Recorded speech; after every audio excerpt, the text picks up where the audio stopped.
Well, I don't think it's inevitable. It probably will. It possibly will. We do expect more cases. The degree of risk has the potential to change quickly. We're rapidly developing a vaccine. We can't rely on a vaccine over the next several months to a year. Do you trust your health officials to give you good information, or do you trust your own instincts more? I don't think I have. They've said it could be worse, and I've said it could be worse, too. I also think, no, I don't think it's inevitable.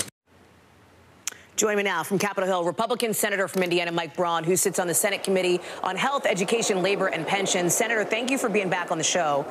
And we have a lot to talk about this morning. Let me start with the markets. I don't know if you can see our return here, but the Dow is down 591 points this morning. We just had one of our reporters talk about how we are in correction territory at this point. What does the administration need to do to reassure not just the markets, but the American people that this will get better? Well, first of all, I think you need to put this in perspective. If this had the underlying reasons that were back in 2008, it'd be a lot different, and the consequences would be a lot greater.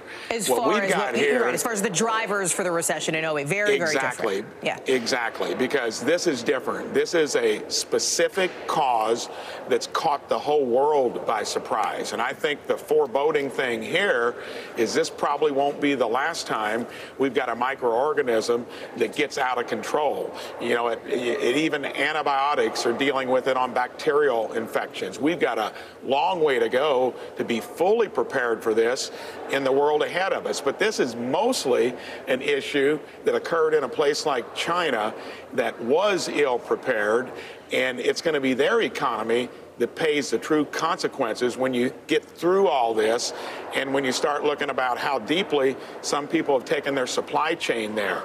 I think it's kind of sad, Hallie, that we're weaponizing this. It's become a political issue.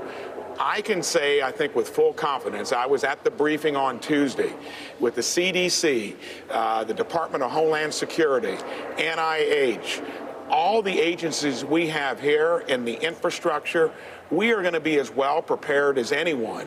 But this is a new phenomenon. I don't think it's going to be the last one. But when you make hysteria out of it, when you really don't know what the outcome is, and we're as prepared as anyone, I think it's sad that it's being politicized. Let me ask you this, because President Trump, as we just sort of demonstrated, out of the administration, there have been some mixed messages coming out, some of it on the part of the president. You heard my colleague Jeff Bennett talk about those cuts to the NSC, something that experts say is a concern when there is the potential for a global pandemic. The president has consistently cut, for example, CDC numbers across the board. Are you concerned that the president's past actions have put this country in a position where we may not be as ready as we could have been? Well, in general, especially with something like this occurring, I think you can make that argument. But again, I think that is taking Are you making that argument, Senator? Are you worried?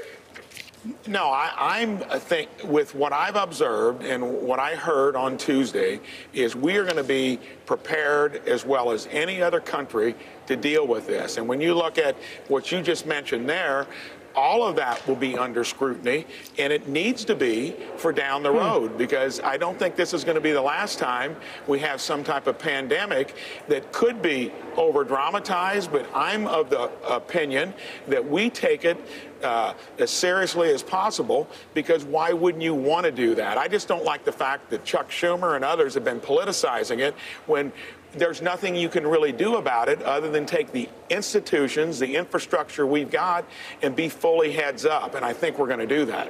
It sounds like then you would be open to, for example, funding for the CDC, the NSC position, putting that back in place. I want to ask you, too, Senator, you are obviously... To me, that is smart in terms of a long-term strategy, because I don't think this is going to be the last time we're caught with something like this.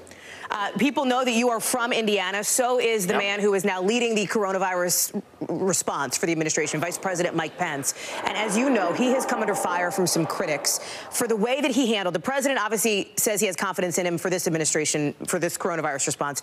He has come under fire, the vice president has, for how he handled this HIV outbreak as governor of your state, of Indiana. As the Post writes, the worst outbreak in the state's history happened on his watch in 2015. Critics blamed it on the VP's belated response, his opposition to authorizing a needle exchange program. This is something that researchers later found could have been prevented if the vice president, then the governor at the time, had acted more quickly.